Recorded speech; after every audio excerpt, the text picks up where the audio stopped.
I think we're just going to go ahead and get started. Okay, sounds good. On behalf of Campus Compact and the Academy of Community Engagement Scholarship, I'm excited to engage you in our final webinar in our series exploring the wicked issue of youth and gun violence. And for our final webinar, we're going to be exploring reflecting and taking action. I am joined today by Brandon DeFulvio, who is the Senior Policy Advisor for Congresswoman Robin Kelly. In his role, he handles a range of issues, primarily focusing on gun violence prevention and also working on economic and community development issues such as housing, tax, financial services, small business, labor, and trade. Last year, he led the creation and publication of the 2024 Kelly Report, A Vision for a Safer America, which looked at how to implement a public health approach for addressing gun violence. Welcome, Brandon, and thank you so much for joining us. Of course, thank you for having me. It's great to be here today. Thank you. So let's dig into some questions. The first question I have for you is: how would you describe the state of gun violence in the United States? Yeah, so I mean, the state of gun violence in the United States is dire. It's a public health epidemic, is how I would uh, describe it. I work for Congresswoman Kelly. She takes a public health approach to a lot of the issues that she works with. She's a big leader on health issues. So, we try to approach the gun violence issue as a public health epidemic because that's what it is. Every day, 125 people are killed by guns and another 200 some or more are injured. This impacts families, communities. That has, rolling impacts beyond just the, local communities and the, statewide policies and national implications. Thousands of people are impacted daily from the 100, and 25 who die and the 200 who are injured. There's obviously more that we can do as policymakers, but there's a lot that don't want to address the issue. A lot of people here, in the hallways that I work in, just kind of ignore the issue, don't want to address it. Um, but we got to kind of reach across the aisle and really approach this as a public health issue. Um, Otherwise, we're not going to be able to, save lives and um, reduce gun violence the way that we need to. And when you consider the history of our country and the Second Amendment, how do you think that impacts addressing this problem? Yeah, America has a strong tradition of gun ownership, Mhm. and I think that is kind of what causes the reluctance of certain policymakers to do anything because they believe in the Second Amendment. The Second Amendment says you shall not infringe. However, kind of my viewpoint from the reading I've done around the the Constitution and what the founders intended, and kind of where we are as a society today, the Second Amendment was intended so that states could have a militia to call upon if there was an invasion or if they needed to protect their state.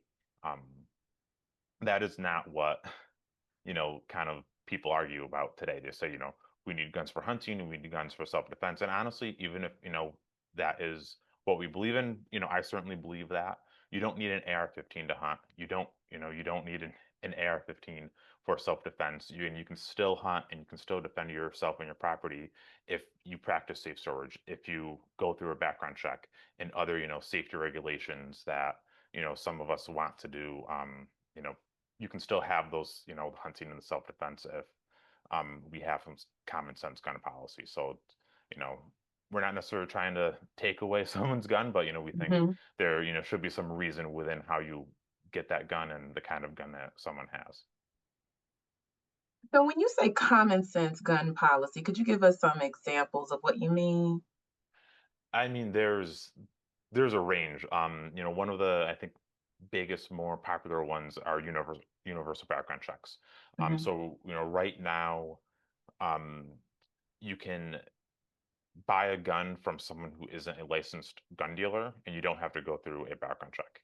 And to be a licensed gun dealer, though, you have to sell firearms for a profit, and for it has to be like your main source of business. So under the Biden administration, there was actually a rule created that changed the definition of that to anyone that sold firearms had to be a federal firearm, had to register as Mm. a federal firearm dealer, so they had to conduct background checks, and it's essentially made a universal background check.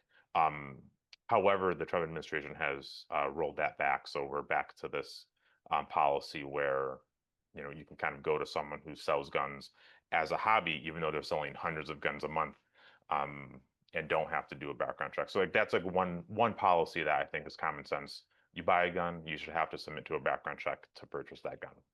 Hmm. So it sounds like you're pointing to more regulation, especially in the context of addressing this from a public health standpoint. Yeah, sure. In that sense, yes, that's kind of the regulation on the firearm, yes. But there's much more that we can do to address kind of the root causes and other things of the gun violence epidemic. And what would you say are some of the root causes? Um, I mean, y- one of the bigger ones I believe is poverty, is lack of opportunity. People, return to will turn to violence to, put food on their table, to have a sense of belonging. We see that neighborhoods with higher amounts of poverty have higher amounts of violence because people are turning to violence as a means to survive. So providing opportunity to those communities, I think, is a great way to address gun violence, and that can be done in a myriad of ways. One way that the congresswoman is a leader on is community violence intervention. You know, it's essentially just the idea of small, community-based organizations being out in the community, providing opportunities, providing mental health support, other kinds of supports for people in the community that might be at high risk of being a perpetrator of gun violence or being a victim of gun violence. Mm, But it takes I like a very appreciate that. public health approach to the gun violence issue. And that makes sense because in the context of a wicked problem, it's often very large and not just a singular issue. So it sounds Absolutely. like you're pointing towards disinvestment in specific neighborhoods that lead to economic disenfranchisement that make it difficult for people to survive, let alone thrive. That Is is that much better said, yes. I appreciate that context. And for the wicked problem that we're exploring, I've done a little research myself as it pertains to how young people are affected by gun violence. And a lot of what I saw talks about how young people are more likely to be predisposed to gun violence at an early age, and how that impacts their neurological development, how that impacts their emotional health, how it impacts their mental health. And in particular, a lot of the stats around people who are young people who are most impacted by gun violence, it's Black and Brown youth. Mhm. Those are some of the trends that I saw when I was sifting through some of the research. What are some of the trends that you see with youth and gun violence? Yeah. So, I mean, first, I want to kind of address something that you said, is that it impacts mostly Black and Brown youth. We've seen kind of in the media the last few years that gun violence is the number one cause of death for children and teens. That's true since 2020. However, that's been true for Black and Brown children since 2006. It Mhm, just, became a thing in the last few years. So, something that we have to, as we are addressing this issue, we have to kind of think about the communities that it is impacting directly, and it has been impacting. But to answer your question on what trends, I kind of see around youth and gun violence, as I was, preparing for this, I noticed a stat since 2020, gun deaths and injuries have declined across America, which is mhm, is great, and something that we have to keep doing. We have to keep pushing. I think that's a credit to the Bipartisan Service Community Act, a credit to investment in community violence intervention that we've made as a nation, communities are making. However, when it comes to youth, gun deaths have risen since 2020. Um, mhm, and that is a disturbing trend. One that you see overall declining, but for youth that's increasing. That's not something that we like to see. There are many factors to this, but one influence, according to National Bureau of Economic Research working paper, is an increase in youth suicide linked to school shootings and other community violence in general. So kind of as you're alluding to, youth being more exposed to gun violence, it's causing a lot of mental health issues for those youth. So they are resorting to suicide a lot more frequently than um, they have in the past. So that, that's one thing that's um, you know, trending upward. And I also, think that with community violence, which is kind of the day-to-day gun violence. And my boss always kind of more so talks about the everyday gun violence instead of kind of the mass shootings. So Mhm. when I say community violence, that's kind of like, what I'm talking about. If there's anyone in the audience unfamiliar, but those who are exposed to community violence at a younger age are more likely to become victims of firearm related instances in the future, whether it be a suicide or whether it be to turn to a firearm as a problem solver. And it's kind of all interconnected with the disinvestment in the communities, as we mentioned earlier.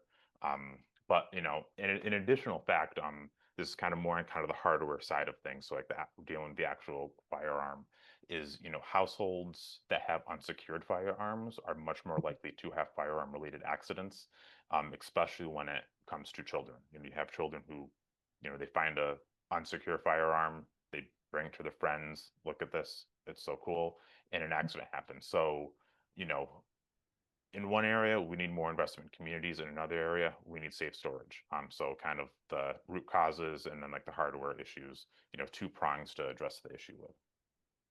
Mm. I appreciate that. In some of our previous webinars, we've had some panelists who work in community based organizations, as well as some panelists that are professors in some of our universities across the country who talked about specific types of community based programming designed specifically for youth engagement. Has Congresswoman Kelly, in the context of a public health approach, championed any particular community-based approaches or initiatives that are designed at reaching youth who are predisposed to community and violence or who are more likely to experience violence and be negatively impacted? Mhm.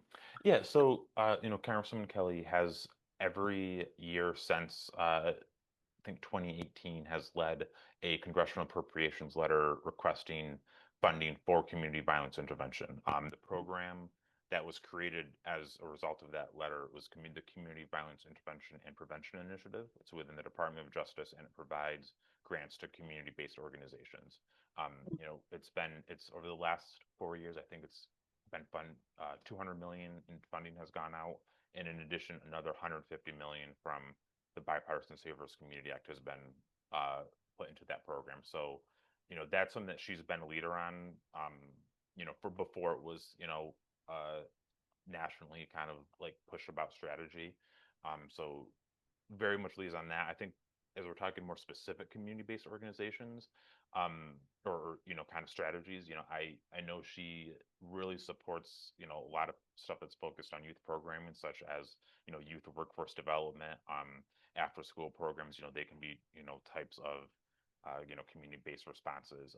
We work a lot with districts or school districts within the Illinois second, um, to kind of work with them so that they have good programs. So whether it's within school hours, they're approaching children that may be at risk, um, or they're providing mental health support for the children in their school, or they have like after school programs or weekend programs so that the children have a place to be or somewhere else to go, instead of engaging in like at-risk behaviors. She also has been leading in workforce development issues for youth, particularly like the opportunity youth who may be like involved in the system or in some fashion just kind of trying to like help them get jobs lined up for after high school so that they're not they can end the cycle and they can have some economic opportunity after they leave high school. Mhm. And when you say in the system, are you talking about child protective services or juvenile justice or both? Both. I like both. So I like, yeah, like the system involved. Yes, it's can be juvenile. It can be in the foster system. CPS, things like that. Okay. Anything, so I have a couple questions about that because as a social worker, one of the things that we learned very early on in my master's program at the University of Chicago was looking at an institution's budget tells you what their priorities are. So with the money that you talked about that Congresswoman Kelly has been able to push for, how would you, in the scheme of looking at maybe, let's say, our national budget, how would you say this translates into priorities? Is this enough money? What is the real number of what's the real budget that we really need to be considering to address this problem as if it is a major priority? Yeah, so I mean, I'll flat out say that spending 100 million a year on CVI programs to me says that it is not a priority of the nation as a whole. Mhm, Um, Granted, it's good that that money is there. mhm, Unfortunately, it looks like it won't be available the next fiscal year because the current administration does not believe in that kind of those kind of programmings. But even the 100 million, it's not a priority. Um, they the number that has been kind of floated around, and there's a legislation called the Break the Cycle of Violence Act that would provide what they believe to be full funding. It's 8.5 billion over 10 years, so about 850 million a year for community violence intervention programs. Now, granted, I think you can make the argument that more is needed, but 850 million would go a long way, and I think signal that hey, like it is a priority, um, for this country, that this is an issue. I kind of want to kind of dig in a little deeper with the CVI funding, that 100 million that has been awarded. You can mhm, kind of look at the priorities based on administration from 2020 to, or when it was first implemented in 2019. A lot of funding went to like police departments, and more organizations that were more kind of aligned with police departments, which is needed. But that kind of showed the priorities of that administration. And then from 2021 to 2024 under the Biden administration, a lot of the funding was going toward more community based, more like education related, more kind of street outreach programs, things like that. So just kind of like showing where how priorities can change, mhm. depending on who's in power. And with the difference in how that money was appropriated, can you see where there was more success with one approach versus the other? Um, I honestly have not seen numbers that show, one is more successful than the other. Mhm, And I mean, I would say that a good combination of it all is, probably needed. You need, kind of buy-in from all parts of the justice system for, these programs to be successful. mhm, But, it would be interesting to, see kind of like what cities have spent, or like what communities have kind of focused more on like street outreach, what communities have focused more on schools, and what communities have maybe focused more on kind of police adjacent organizations, and see who has had more success, but have not seen that yet. mm. I'm assuming it would be helpful to have more consistent tracking that dig in the Absolutely. weeds, and that's a challenge right now with this administration. Absolutely, and it's a challenge in general, because a lot of these organizations are so small that they get the funding. Then asking them to track this data is something that a lot of these organizations aren't capable of doing. So we really need to like work with, I think, academia to go and like do these studies. And but you do that, academia kind of more so focuses on the big programs that are like citywide or even statewide, and they don't get into the very small community based programs as much, because again, they're just so small. They don't have, they maybe have 4 or 5 people working at the organization as a whole. So it's hard to get that data, but it's very much something that we need to be doing. And it's interesting you bring that up. In our third webinar, we had two different professors from two different institutions talk about how they have done a lot of data collection. However, their departments don't necessarily allow them to teach the courses that would allow for them to incorporate that into the classroom on a consistent Mhm. basis. So when you start to really unpack the wickedness of this problem, it has a lot of layers because a lot of folks who do study gun violence, either at the academic level or some think tanks or research groups, definitely recognize the same thing that you and Congresswoman Kelly recognize, that this is a public health crisis. But we don't necessarily have the concerted effort of all stakeholders coming together to prioritize solving it or reducing it or eliminating it. And I'm just curious about how does that impact strategizing? Like, how do you figure out where to start with this or where to put the majority of your energy? That, that's a great question. You know, I think the best place to start is with the people on the ground doing the work, and going to the communities and talking to the people there, the trusted messengers that are working for the community-based organization, and asking them, what do you see as being the most effective? Is it the school programs? Is it the street outreach? Like, what is it?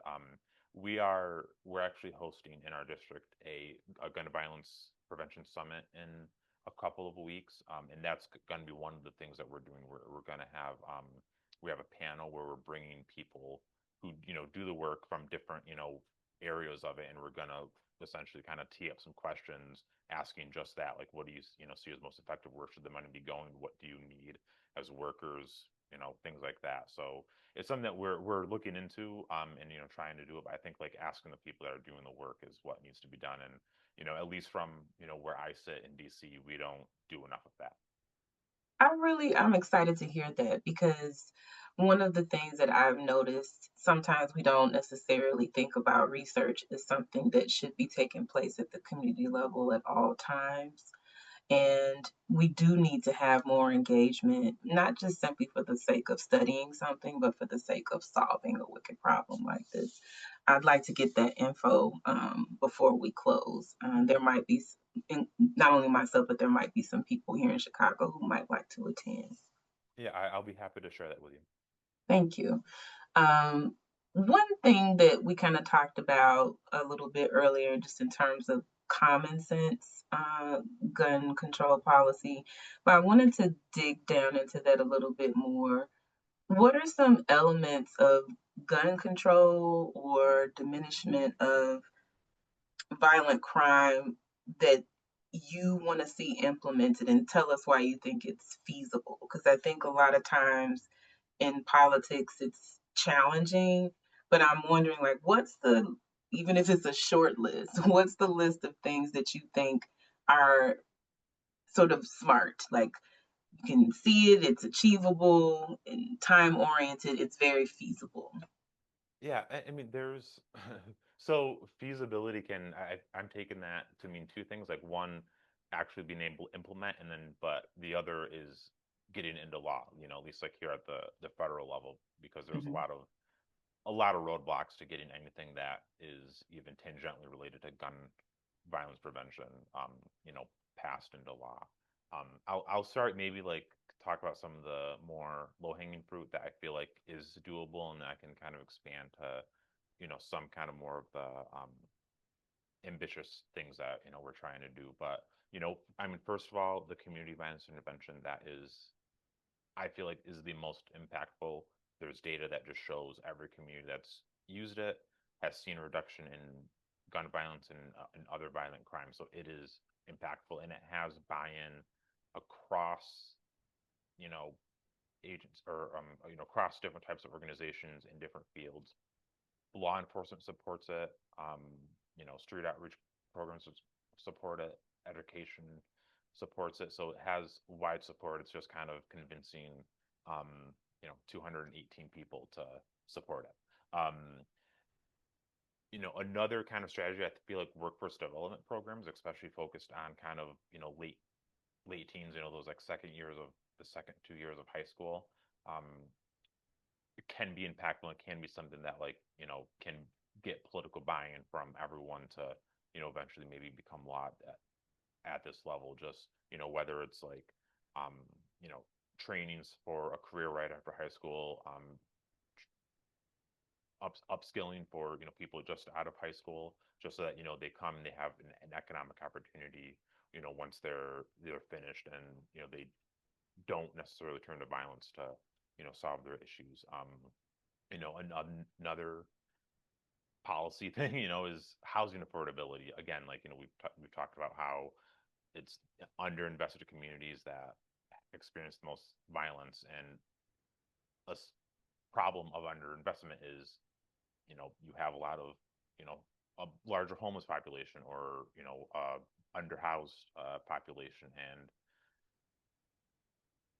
doing things to address housing affordability, making housing more affordable, so you don't need to be working multiple jobs. You can be at home. A parent can be at home spending time, with their children. I think can go a long way to reducing firearm violence, and those are things that I think could get done in the current state of things.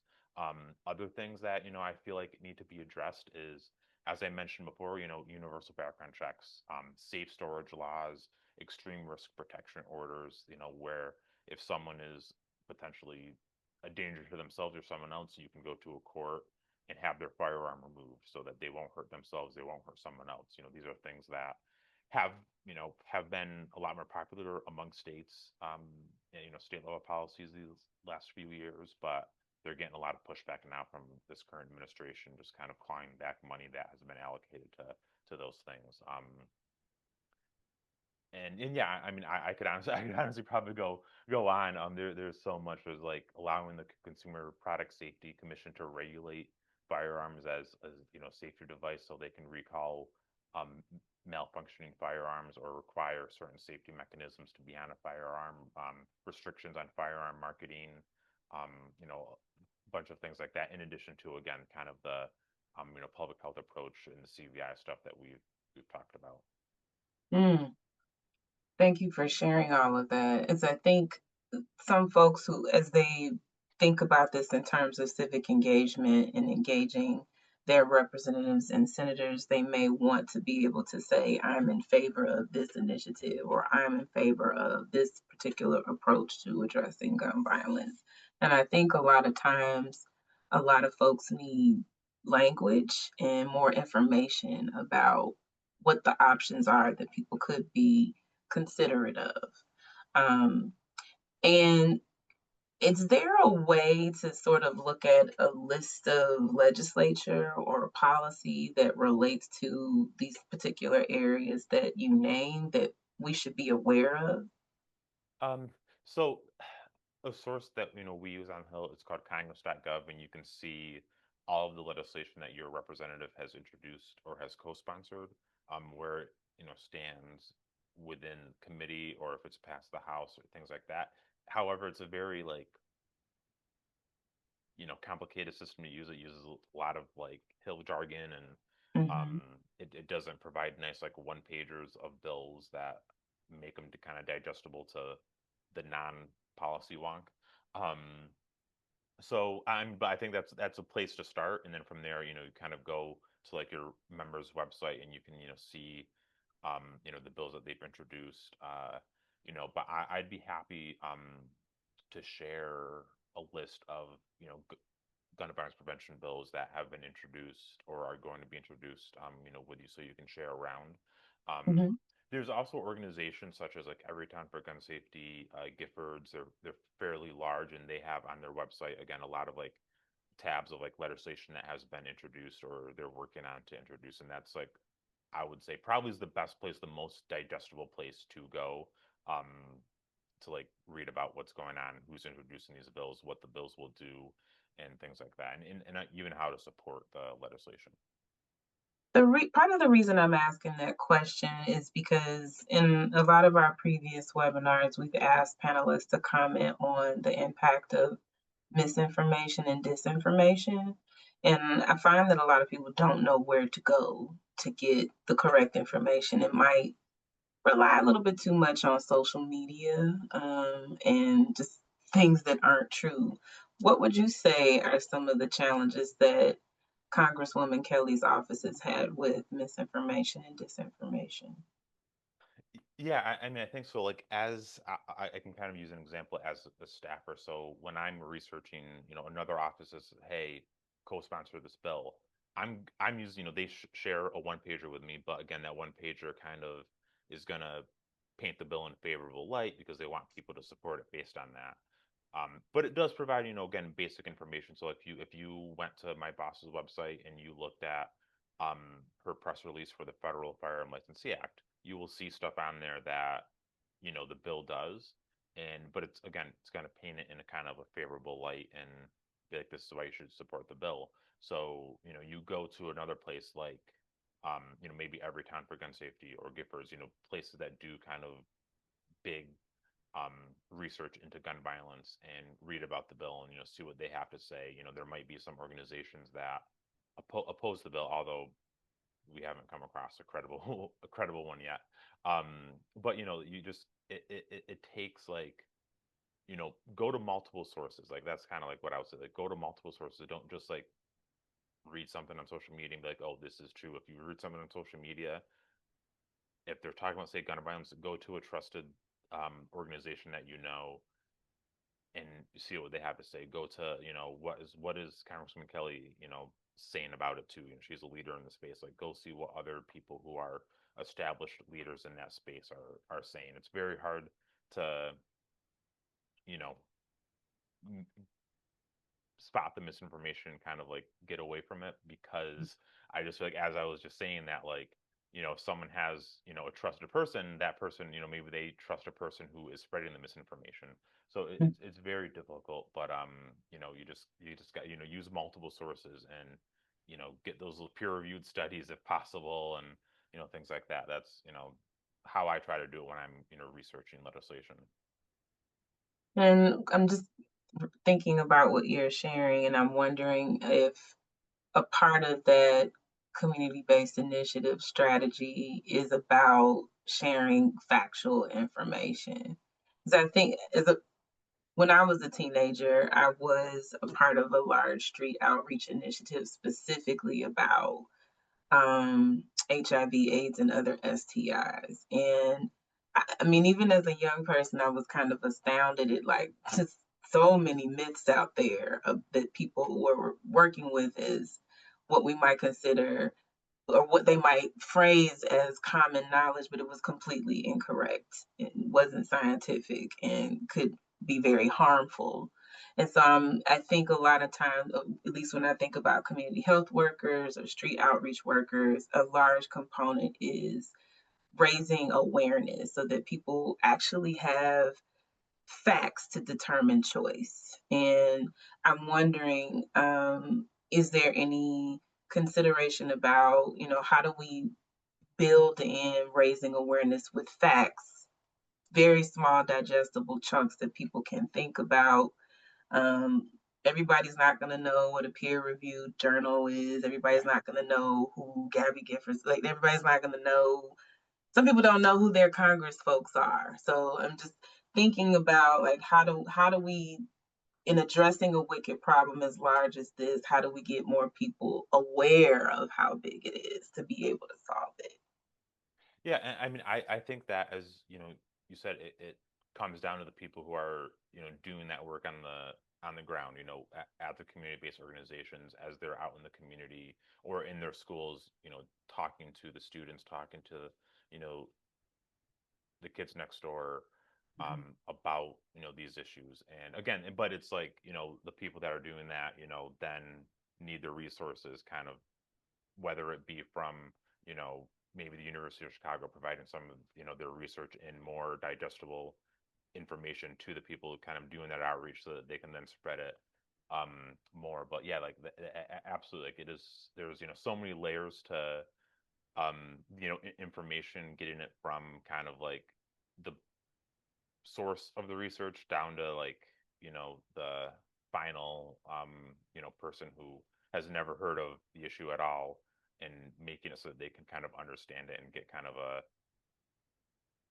starting place on that issue is a challenge, something that I think we at this level can do a lot better job at. But I do think it comes down to, again, like, getting disseminating the right information to the people doing the outreach, and then having them you know transfer it on further.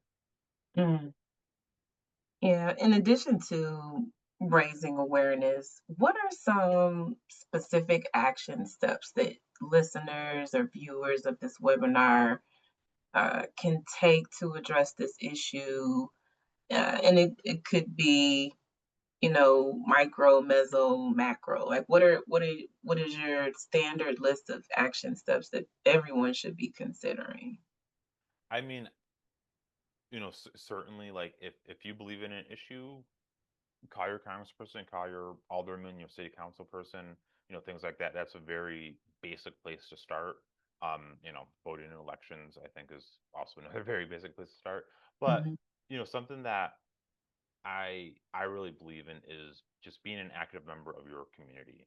Knowing who your neighbors are. You don't need to be necessarily friends with them, but just knowing who they are, them knowing who you are, attending, um, you know, uh, local activities, a town hall or community meetings, mm, are really good ways to kind of like do that. Because the more community that you have, you know, the less someone is going to like resort to violence to solve an issue. And then it also opens up channels of communication so that that can help kind of dispel misinformation. Because if you are an individual who is only ever online and just reading things online, you're going to stay kind of in your own echo chamber. But if you're out in the community doing things, meeting people that you know maybe have a slightly different background than you, you're gonna learn something new and you're gonna have more avenues to have that misinformation dispelled, whether it's something that is misinformation from you saw, or someone else is talking about misinformation and you can just kind of like share what you know about it. I think just being a community and things like that is the best way to me to like maybe not the best way, but it's like a very strong way, something that like an individual can do if they don't know what else to do. So get really involved in your communities, community spaces, town halls, learn who your representatives and senators are, who your elected officials are, and contact their offices. And we need sources, trusted sources that provide fact-based information. And you mentioned that you'll share a list of places for people to go. Um, Previously, you kind of talked about how higher ed can play a role in not only conducting the research, and we kind of talked about how they might be able to put things in digestible chunks for everyone to be just for everyone to easily understand the concepts that come out of the research. Do you have any examples to share that any viewers or listeners who are a part of higher ed institutions might consider as ideas to bring to their campuses? Uh, you know, so the University of Chicago um does a lot of stuff with community violence intervention. They have this big community violence intervention leadership program where they train people to kind of do the CVI work and be trusted messengers and things like that. Mhm, But one thing that they do that informs that data is they have relationships with the organizations that are doing the work as well. mhm, So when they're you know doing their studies and things like that and doing their research, they have pre-existing relationships with these organizations. So when they approach them for data or to like ask questions and kind of learn about more of the work, they already have a relationship with them. So they're not being turned away. They're not being kind of like, oh, you're from University of Chicago, why are you interested in this? They already have that pre-existing relationship, so they can then just engage and use that further research. So I think like you go back to your schools and say, hey, like let's establish relationships with some of the programs that are in your community. And then that can also lead to just maybe you get to talk to them and they say, hey, we have this problem, and maybe that can be an impetus for a new research path or something. So like I would say like, yeah, have the relationships with some of the organizations, and that would be a good place to start. mhm. I'm sorry, were you gonna say something No. else? We have had some panelists on that have talked about this importance of relationships, not just between higher ed and community-based organizations, but relationships in general with police, churches, community-based organizations, legislators, appointed officials, school boards. And it sounds like that's really one of these elements that has been salient throughout all of these webinars where people have talked about how the relationships have been an important vehicle to having a collaborative approach to looking at how to, one, assess the problem locally and to consider solutions because sometimes they're not necessarily swappable from one region to the next. And so I'm wondering, are there other types of relationships that you think viewers or listeners should be aware of to consider?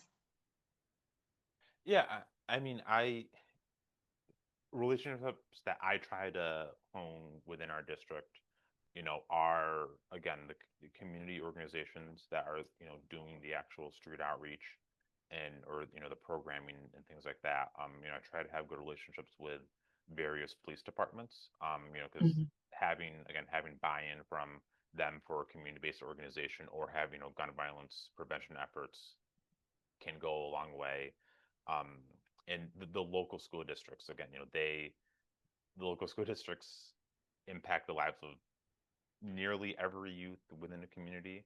mhm. Assuming that they're all going to school, so like that's a great place to reach the youth and be able to disseminate information to the youth or spot if someone might be at higher risk and get them help and things like that. um Otherwise, I mean, you kind of like already mentioned, like, I think faith-based organizations as well. Again, they have a lot of pull and influence within a community, so having the relationships there. So like when we're doing something, this event that we're doing in a couple of weeks, we're going to be engaging with some pastors to help get people to show up and um to talk about what they do to help address the issues of community violence.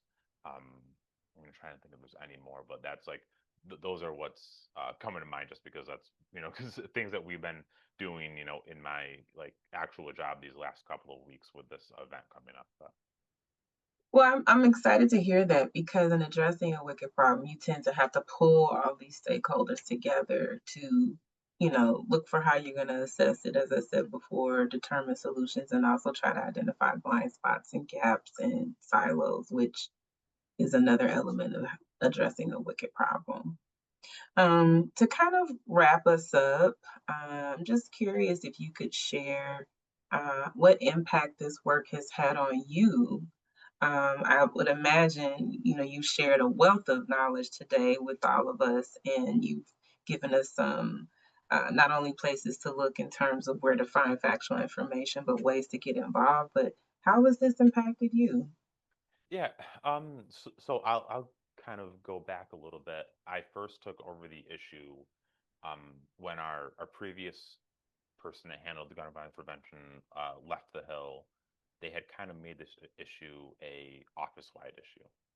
So there wasn't necessarily one person handling it. And I kind of like saw the connection between a lot of the other issues I use, which kind of relate to community development and things like that. And I was like, you know what, I'm going to make this my issue. So I kind of reached out to like all of our stakeholders in the issue, in the gun violence prevention issue area, and established relationships with them. And after a couple of months, they were like, okay, Brandon, you're handling this issue. And then from there, the most impactful, like the biggest moment where I kind of like felt the most like I was doing the most impact was after the Uvalde shooting. Um, I kind of came to work very like dejected, like we're not going to do anything in this place because historically Congress doesn't. Um, but we then, after talking with my boss, she wanted to really push House leadership at the time to bring bills to the floor. So we drafted a letter. We sent a letter to House leadership, and before we even hit send, they kind of like knew we were doing this, and then they were kind of like, "Hey, we're going to bring some bills to the House floor to be voted on," and that was kind of the impetus of the Bipartisan Savers Community Act being carried on. That was something that Senator Chris Murphy led on. Um, but my boss was involved in those conversations as well, and just kind of like having somewhat of like a small hand in that whole thing happening. The first like gun violence prevention legislation in 30 years to pass the House and become law. was really cool. That was really impactful. And it's just it's nice to like again I really it's a tough issue area to handle because I meet a lot of groups who are telling me about, loss in their communities. I mean, a lot of parents who have lost children. Mhm, That is very hard to do it, but it's something that like I lost a sister to an accident when she was young. So like my parents, are parents of loss. So it's something that I'm able to like in a way connect with them. Again, it wasn't gun violence, but it was still a tragic, unexpected loss. So it's a way I'm able to connect with them, and I kind of um, doing things that can potentially save another child's life. It's kind of like, my way of, ensuring that other parents don't have to go through, like what my parents had losing a child. So mhm. that's really kind of how it's impacted me in a way. I really appreciate you sharing not only your personal story, but a story that a lot of us are aware of because we've now been through so many mass shootings of young ones thinking that that would shake things up and seeing that it hasn't. It can leave one feeling a little devastated, a little dejected, but it sounds like you have several sources of inspiration that fuel you to keep going. You Absolutely. mentioned groups that you meet with. Are there like, do you meet with the Sandy Hook group or other Yeah. groups that have more, Yes. national influence? So, I mean, we meet with the St. Hook Promise, Everytown, Giffords, Brady. I have like good relationships with them.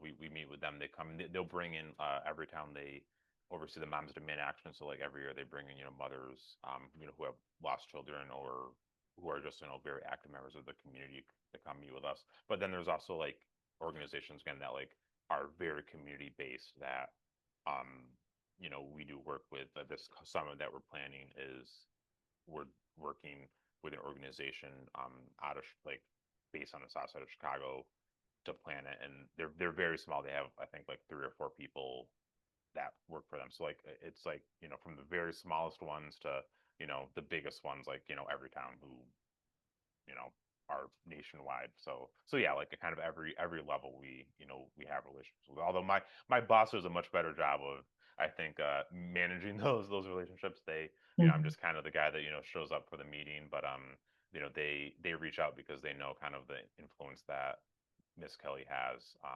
So that kind of makes the job a little easier. Mm. I appreciate that as well because, I mean, we all have our hands full with this particular wicked issue. Absolutely. And again, I really thank you for sharing your personal story and sharing what keeps you fueled because it takes a long time to see changes. And although, as you mentioned earlier, we've seen gun violence go down, um, it's still heavily impacting our young people. Um, I want to thank you very much for being a panelist today and answering all of my questions. And I don't see any other participants or anything in the chat. So we may be wrapping up early today. But if you have any closing remarks that you want to share, please let us know. Yeah, I mean, first, like, just thank you for having me. It's really great to, come talk about these issues and, the work that we're trying to do. And I will say it does seem like we're in a losing fight because, the progress that we have made is being rolled back right now. Um, but, so far this year, we're on pace to have the lowest amount of gun deaths since before the pandemic since I think maybe 2016 or 17, according to the data from the Gun Violence Archive. So I think that that's we got to like look at that and be like, hey, we are even if the progress is very very small and we're taking some steps backwards, where we're still making progress and I think we're still doing good things. So we just got to keep working, keep our heads down, and just keep working hard. Thank you so much for sharing that. We have to keep going. As the first fellow of exploring a wicked issue for Campus Compact and the Academy of Community Engagement Scholarship. This has been quite a fulfilling experience to learn from so many different people like yourself. talk about the issue i- in a way that has allowed us to really explore all these elements of this problem so we can think about ways to get more involved in reducing gun violence in the United States, but especially as it impacts our young people. Thank you again for joining us. I'll be sharing a link and following up with you to get more information to share in our knowledge repository for people who are looking to get more factual information to get more involved. And with that, we can close it here. Thank you so much. Okay, thank you. Dr. Springer, did you want to share anything? No? Oh, No, we are all good. Thank you so much. We really appreciate you, Dr. Williamson. We appreciate you having you here, Brandon. And I think you wrapped it up beautifully. So until next time.